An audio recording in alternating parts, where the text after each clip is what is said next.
Yo, what's up? My name is MTG, and I like to do videos trying to encourage healthy spending habits when it comes to cardboard. That's right, I know it's kind of hard to do because we're all spending money on paper, but it is what it is. We love what we love. Let's just go ahead and jump into it. Today, I'm covering all-time highs or a lot of cards that are at a very high price they've been at for a very, very long time. This can be important information for two different things. If you have extra copies of these cards lying around that aren't in decks, it might be a good time to sell them off, or if you need a copy of this card for this deck, like I know that I have been looking for a copy of the Ozolith for a while, you might want to hold off. It might not be the time to buy it. Wait until one of these cards gets reprinted. This is always important information to know. If you're planning to be a long-term Magic the Gathering player, just take your time. There's no rush to buy these cards. You don't want to get tricked by FOMO and hype. You want to wait and buy cards patiently and correctly. Let's jump into it. So we're going to start off with a few of the cards that I think are the hardest ones to judge, where if you have these cards in decks, I do not recommend really pulling them out and selling them. Sometimes you can do that with certain things, like, oh, it's obviously gonna get reprinted soon or go down soon, let's pull it out, I'll buy it back in, as very, very soon, within the next 3 months or so. But I don't recommend this for a card like the Ozolith. The Ozolith is a weird card. It's a card that nothing else really does what the Ozolith does, especially for the mana. If you don't know, the Ozolith, 1 mana legendary artifact. Whenever a creature you control leaves the battlefield, specifically leaves, not even just dies, if it had counters on it, put those counters onto the Ozolith. At the beginning of combat on your turn, if the Ozolith has counters on it, you may move all counters from the Ozolith onto target creature. This card, for 1 mana, just does something that no other card does. Counters have been really popular in Commander recently, so much so that like hate pieces, like that little 3 mana black worm, if you know what I'm talking about, that can remove all counters from all creatures, is spiking up because players are so into +1/+1 counters right now. But as you can see, ever since this card was printed, it has just readily and steadily climbed. You can see it was printed back in Ikoria back in 2020, I believe. Yeah, back in 2020, it was as low as, which is crazy to think about now, it was as low as a $5 to $6 card at times, which hurts my brain a little bit because I've only ever seen this card at 20 plus. Yeah, nowadays hitting $40+. So I would hold off on this one. If you have extra copies, sell them. I could definitely see this being included in a pre-con deck in the future, with some sort of +1/+1 counter synergy commander deck. I'm honestly surprised it hasn't happened thus far. Let's keep moving on. A very new card, more on the line one. I'm not gonna sit here and tell you guys, oh yeah, for sure, these are the best decisions. This is not financial advice. These are my opinions and my thoughts as a Magic player. Been playing the game for over 10 years. I've seen a lot of ups and downs, a lot of releases, and a lot of different market moves, but I'm no expert by any means, right? Your opinion is just as valid as mine. Very, very, very important. Traveling Chocobo, very powerful card, but specifically the pre-release version, I think this card is already kind of slipping a little bit. Specifically, the pre-release version is just selling for ludicrous amounts of money. You can see the pre-release version actually selling for like 190 right now. We could go double check on TCG Player to see if it's actually like selling for that or being listed for that or what's going on there, because yeah, the cheapest listed one is 190. If you are a player who just so happened to open up the pre-release Traveling Chocobo, in my personal opinion, I would sell this thing off. Go get yourself a normal copy of the Traveling Chocobo and then have like 100 extra bucks in your pocket, if not more. That's, I love foils, I love special versions of cards. I don't think this is a price that is going to last, but I could be mistaken. And once again, a card similar to the Ozolith, where it does something that no other card really does with that bird synergy. But you have to ask yourself, how many bird decks are really going to stick around post the Final Fantasy hype? I think that's a big question. Not nearly enough people are asking. How much longevity do birds have, right? Are birds on the same par as goblins, on the same par as zombies? They've got a lot of more powerful synergies, don't get me wrong, but I don't think people are going to retain the interest in the same way as other archetypes might. Now, next up, onto Mother of Runes. This is a tough one. I wouldn't sell unless you have a fair bit of copies of Mother of Runes sitting around. I love this card, very powerful card. I'm a Legacy player, so I'm used to seeing this in, I was used to seeing this in Death and Taxes back in the day when that was a viable deck. Love Mother of Runes. Very, very cool card. 1 mana, tap it to give a creature protection. You can make that as an pseudo unblockable in a lot of situations. Have it be constant protection. It can be really difficult to play around a Mother of Runes because once the Mother of Runes resolves on turn 1, well, now all of a sudden you want to go to Swords to Plowshares, Fatal Push, or kill a creature of your opponent's. and now they can always Mother of Runes to protect the mother in response, or protect the creature. It's really sticky. It's very difficult to play around. You usually have to have 2 removal spells to get around a mom, and that's tough. So, but it's at the all-time high. I thought this was really, really interesting. Mother of Runes at the highest price we've seen since the 2021 like COVID bubble spike. I thought that was really crazy. Typically a $2 to $5 card, even though it's a very, very good card. Mom up to $7. Hey, you go, Mom, dude, you go. Next up, this is the perfect example of a card. You might have some in your bulk. If you drafted this set, if you played a lot down around this time, it would not surprise me if you guys have multiple play sets or just tons of these little cards sitting around. Malachir Rebirth, one of the MDFC cards from Zendikar Rising. It's a really nice saving your commander. It's one of those cards you just slot in like any black commander deck, and you could save your commander. It says, choose target creature, you lose 2 life until end of turn. That creature gains when this creature dies, return to the battlefield tapped under its owner control. If you have a commander with an ETB effect, you're going to get that extra benefit, and it's also just a swamp. It's also a tapped, a tapped land, right? This is a tough call, because is this a really powerful card? Yes. Is this a card that goes in a lot of black decks in Commander? Absolutely. The problem is that it's an uncommon from like a decently like common set and like pretty open set from my understanding. I'm really shocked to see it at $10. It's a pretty expensive uncommon, and we do see uncommons get up there, but for a set this recent, to be fair, it's 5 years ago. I still think of 2020 as yesterday because I'm getting old, but from a pretty recent set, an uncommon up to $10 wouldn't be surprised me if it doesn't hold that price. And then the other thing to factor in is flip-sided cards are infamously difficult to reprint. They have to do a specific printing process to reprint double-sided cards. So if you do think that there is some double-sided card that's like really hard, really powerful, it does something super unique like Cameo, Inquisitive Student, great example. It's tough for them to reprint that. It's tough for them to bring that price down. So you do want to keep that in mind. There's no easy decision here of, oh, obviously go sell your Malachir Rebirths, but I would say if you have some extras, I would put them up on TCG Player, even sell them to your local shop if you want to try to get some value there.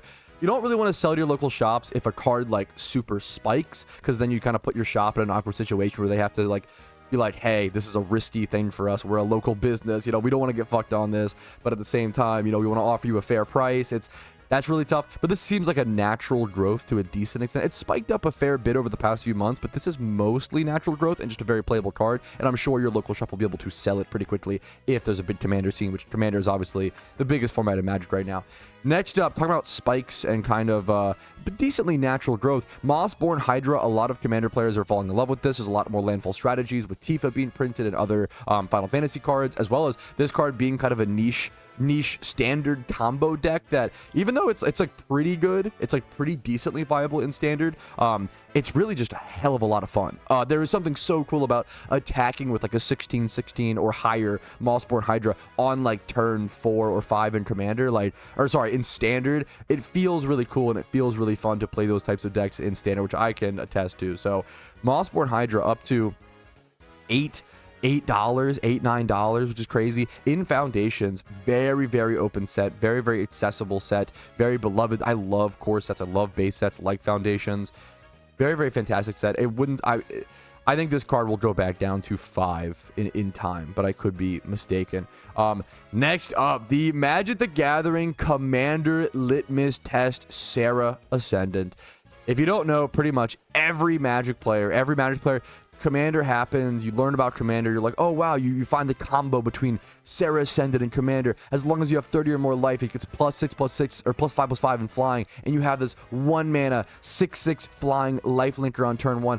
And then you kind of realize that, unironically, the card value, only having this big beater, is often not really worth it. It's really weird. You would think of, oh, a 1 mana 6/6 lifelinking flyer, surely that's really, really, really good, but it ends up not actually being worth the slot in a lot of Commander decks. It would surprise you, but it's just not. It's one of those litmus test things where you have to play with it to learn. Sometimes it's a beater, don't get me wrong. Sometimes a turn 1 Serra Ascendant just runs away with the game to some extent, or at more casual tables where there's way less removal, having to use a removal spell on the Serra Ascendant. Don't get me wrong, I'm not saying if you're playing Serra Ascendant in your deck, it's like embarrassing. There are absolutely a lot of like certain like mono white aggro decks. If you're finishing with like the Cavalry card, or like Moonshiner Cavalry, or if you're finishing with like, if you're just like mono white aggro, this is exactly the card you want, right? There's just not a whole lot of aggro decks in Commander, period. But I would love to see people try more.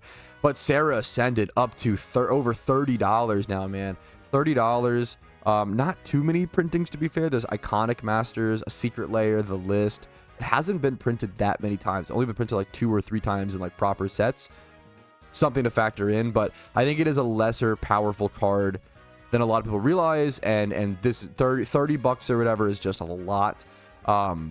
If Feldar Sovereign can be, I mean, there's differences there as well. Obviously, Feldar Sovereign's 6 mana versus Serra Ascendant 1, but if Feldar Sovereign can be as low as it is at like $5 or less, Serra Ascendant, I feel like we can see the price history, right? It being about $10 for the longest time, $19. This is the highest Serra Ascendant has been since the recorded history on MTG stocks, which is pretty crazy. Like, that's a big, it's even higher than like the COVID bubble, you know? Like, it's really interesting to see. It is super high right now. I think this card will drop back down over time. I could see this card getting reprinted. Yeah, I would definitely get rid of Serra Ascendants, especially if you have multiples. That might be a card where if you have one in your deck, it might be worth to sell it now, buy it back later, but that is your discretion. Do at your own risk. Next up, Heliad Sun Crown. Man, maybe I am just a life gain mono white deck hater, but this card looks super overrated to me personally. Don't get me wrong, it looks solid, but 3 mana, 5/5, indestructible. As long as your devotion to white is less than 5, Heliad isn't a creature. Whenever you gain life, put a +1/+1 counter on target creature or enchantment control. This is like specifically life gain, and +1/+1 counter synergies. You're probably going to see this in like Celestia decks for the most part. It has been creeping up. It's not like super spiked as you can see, but usually it's like a $10 to $12 card. It just kind of spiked to like 14, 15. If you have an extra one of these, you might want to get rid of it. I don't have a whole lot to say about Heliad Sun Crown. Jesgai's Will. This is a tough one because Jesgai's Will is a very, very, very powerful card. Please do not go ploink a Jesgai's Will out of your commander decks and sell it. That is not worth it. Abort, abort. Don't do that. This card is too good. Okay? However, having said that, it is now a $28, $30 card. This could be reprinted in precons and Commander precons. People know Commander is the most popular format. Magic knows that. They want to sell packs. They want to sell Commander precons. They want to sell their cards. What are they going to do? They're going to put really good cards in their packs, in their sets, in their precons. It wouldn't surprise me if we see this getting reprinted at some point. Unless I'm missing something, to be fair. Yeah, unless it's like tied to, I don't think just like it's tied to a specific IP, but let me know if I'm mistaken. I was looking through and seeing the Battle for Baldur's Gate, but it's also what Murders Karlov Manor. I could be mistaken. Let me know if this is like tied to a different IP that I don't know, but I don't think so. Card's very, very powerful, does something super unique at the best rate possible. 3 mana, sorcery, choose one. If you control your commander, you can choose both. Of course, very powerful commander card. Add a red mana for each card in your opponent's hand. Exile the top 3 cards of your library, you may play them. The fact that it's three cards, and the fact that you can it just does both things you want to do: card draw and mana ramp. It's everything you want in commander on a 3 mana red sorcery. It's the best card in red for those things, but it's really expensive. I could see this card being reprinted and coming back down to like 15, maybe even like 10 to 15 bucks, 12 to 15, but right now at 30, I think that's too high for this card, even though it's so powerful. Next up, this was a bulk rare for the longest time. You might have, I know that I have like 2 or 3 of these just sitting around. I know that I had one sitting around and I plopped it in my wife's deck because it was just, I wanted to build her a magic deck. I had one sitting around. It's a fun way to learn, to remember triggers, and keep an eye on things. It keeps the game engaging. Comball, the console, the guy who, whenever an opponent casts a non-creature spell, that player loses 2 life and you gain 2 life. Pretty cool, like, commander card that gets continuous value over time, but up to $6. Man, this thing was $1 or less for the longest time. Bulk rare. I remember playing this a lot when Kaladesh was printed. People trying to play like random little wonky control decks in standard with it. It was a weird card. It's a cool card, cool creature, 50 cents, super cheap for the longest time. Now it is up to $6. It's a big difference from 50 cents for years. it was 50 cents for, I want to say 3 years, 2 years. It was under $1 for about 2.5 years, which is just wild, you know. And now it's up to $6. So check your binder, check your bulk rares if you have a box for that, for Comballs. Super up in price. Next up, another tough one comparable to you know, things that do, talk about things that I think it's important to think about when you're talking about Magic cards, things that do niche things that no other card does. Aether Flux Reservoir does something that no other card really does. It is mostly a storm finisher, and there are other storm finishers, but a colorless storm finisher that also gains you life, that also like, wins the game. You also don't need to do, you don't have to do in one turn. It's really important. If you don't know, another Kaladesh card in a Kaladesh card. Aether Flux Reservoir, 4-mana artifact. Whenever you cast a spell, you gain 1 life for each spell you cast this turn. So that applies multiplicatively. Where like, oh, you cast 1 spell, you gain 1 life. You cast 2, you gain 2. You know, you gain more. And then you could eventually pay 50 life to deal 50 damage to target creature or player and just knock a player out of the game. So, very powerful card, very unique effect, very reprintable in my personal opinion. Very reprintable card. I don't think this card would be too broken in a lot of formats. Another thing you have to ask is like, how could this card be reprinted in a standard format is a really interesting question. Could Aether Flux Reservoir be reprinted right now with a lot of the, is it, I don't know actually. I think it could be. It's 4 mana to get on the battlefield. I think it could be, but maybe I'm mistaken. That would be a tough one to honestly call. Comball I think could easily be reprinted in standard, like stuff like that. There's a lot of things you have to ask. Could it be reprinted in a standard base set, or does it have to be via an Eternal set or via Commander set, right? I think Aether Flux Reservoir at the $20 price tag, it could hold there. You know, don't pull them out of your decks, but I think if you have like one extra one in your binder, like I might have that, right? I would, you know, it went from like, once again, bulk rare card back in the day, which is crazy to think about. And then it was like $8 for the longest time. Now up to 20 out of nowhere. I would sell off any extra copies right now into the hype. Next up, one of my fan favorite cards, so much so I've played this card in Legacy. That is right, I used to play Alhammer's Archive in Mono Green 12 post with Tireless Trackers back when that was metagame and more viable. The Legacy format has sped up tremendously. You will not see me running Tireless Trackers in Legacy anymore, but Alhammer's Archive, 5-mana legendary artifact. If you would gain life, you gain twice the life. If you would draw a card, except for the first one, you draw a second. You draw 2 cards instead. Very powerful card. The draw effect is like the really powerful thing there. Always kind of been a few dollars. You know, it's a mythic rare, which is important. Also, it's printed from Commander 21. Originally, it was printed in Origins. Magic Origins, one of my favorite sets of all time. So I opened a fair bit of these. $3 was the cheapest it ever was. Now it's up to 20. Similar to Aether Flux Reservoir, just an artifact that has gone up and up in value over time. Very powerful card, very unique effect. Is it worth a $20 price tag from a very cheap set, might I add? You can buy Magic Origins. I've bought many Magic Origins. I think 4 different Origins boxes for $70 on eBay. You can find, now that's in like Chinese or Japanese, you can find foreign boxes for really cheap sometimes for some of these sets. And I've opened up, you know, a few Alhammer's Archive, so just keep that in mind. It is a mythic rare. It's been reprinted just really in Origins, but then it was printed once again Commander 21. This is where I see it as this could be so easily reprinted. This is pre-con fodder. This, in my eyes, this is like, oh, this could go in a pre-con for sure. Or this could go in like, this could be reprinted in standard very healthily. This would not break standard. It's way too slow. This is a commander card through and through. It's a 5-mana thing that does nothing when you play it. You have to play it and then usually cycle around in another turn, or be able to have enough mana to play it and then follow it up. That's tough. That's difficult, right? So it's a really great card, really interesting, but is it worth the $20 price tag? I think it's debatable. If you have one extra, I would sell it off. Altar of Dementia.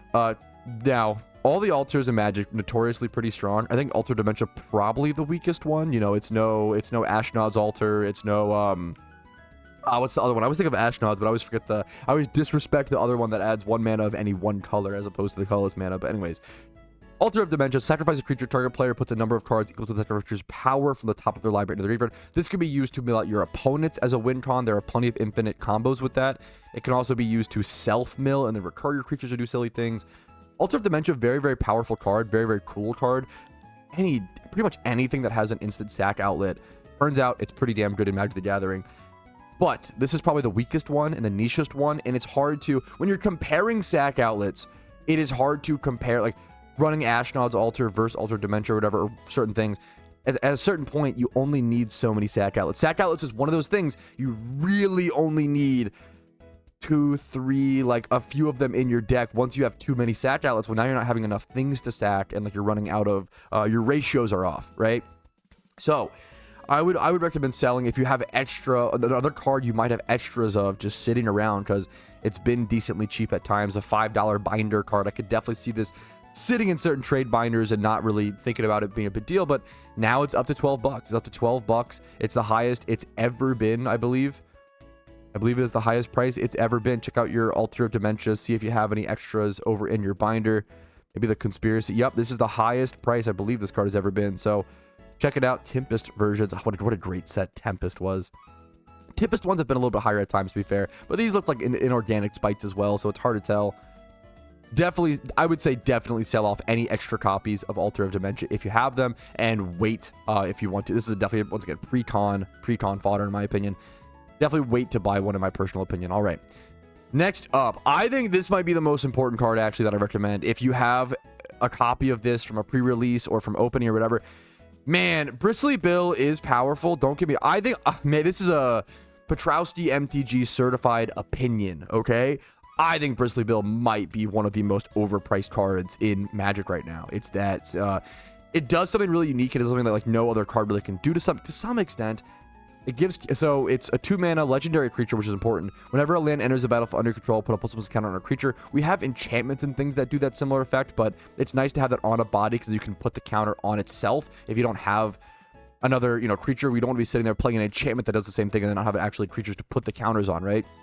And you can pay 5 and double the amount of +1 counters on trigger control, and that does come up in a lot of these decks. You have enough mana, you have enough ramp to sometimes barely do that, but I don't, for $70, $65, it's just so ludicrously expensive. This card sees like niche play in Legacy, it sees a lot of play in Commander, and it sees, I believe, a fair bit of play in Standard right now. So it's seeing a little bit of play in a bunch of different formats, and it is a mythic from Outlaws of Thunder Junction.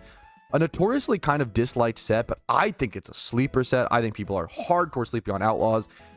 I understand disliking because it's Cowboys. I get the vibe check dislike, but I think people are sleeping on Bristle Bill. Yeah, people are playing it in Standard, Legacy, a lot of Commander. I think this card is sleeper overrated, maybe. I think this card is so overpriced. Just what a ridiculous price tag for this card. When the boxes of Outlaws are still pretty cheap. I think you can get them for like 110, maybe 120. There's a single card in that set that costs 70. Ooh, that's pretty crazy if you ask me. I would sell Bristle Bills if I were you personally. I have one. I own one, and my wife bought it for me, and she put it in it. She built me a deck for Christmas, so that's the only reason I usually put my money where my mouth is at.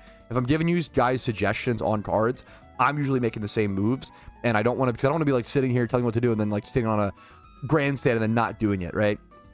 But I'm honest with you guys. I'm keeping my Bristle Bill. My wife got it for me. I'm sorry, that one can't move, guys. Apologies.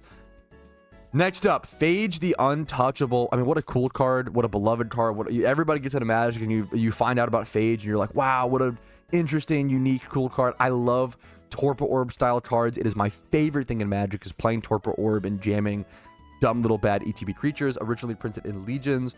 It's around $10. It's $10 for a meme card. That's like what you have to keep in mind. This card was $1 for the longest time, and it has just slowly climbed up to being a $10 card. This could be reprinted as like a meme or in like a dumb little secret layer, and I could see this card plummeting to $1 or $1 to $3. It's a fun card, not a good card. I'm sorry to the Fage fans. I'm a Fage enthusiast too, okay? It's not good. I respect it. It's a lot of fun. Is it worth $10? Probably not. You probably have some of these just laying around in your trade binder once again. Next up, the final thing I want to mention is kind of just a meme. I'm going to be honest, this is not a Magic card. This is an art card, and it says this card is worth $50,000 on average, and I'll explain to you why. Someone has bought out this card. It is clearly not actually worth that amount. We can check over on TCG Player. The cheapest listed copy is now a new one's been listed for $25, to be fair, but then the next cheapest is $150, and the next is $10 or $100,000. I can't do math. So just a funny situation of an art card being bought out, and a good example of MTG stocks or not always being the perfect representation of data. So just always double check things like that. I saw this and I was like, what is going on? Someone's obviously just collecting this card. Maybe there's some meme that I'm not aware of, but that is the final card I wanted to discuss. Let me know if you think I missed anything. Let me know if this was helpful. If this video was helpful, liking it, subscribing, getting to 1,000 subscribers on this channel is a big goal of mine by the end of 2025. If you find these pieces of content, these videos helpful, it would mean the world to me to subscribe. If not, that's totally okay. Have a great day. Like the video if you liked it. Dislike if not. Subscribe if you want to see more like it. And I'll just see you guys later. Have a great day. Play Magic, have fun, and try to spend money on cardboard somewhat responsibly. I know it's hard, but if we work together, we can do it. Have a great day. Peace, Reno.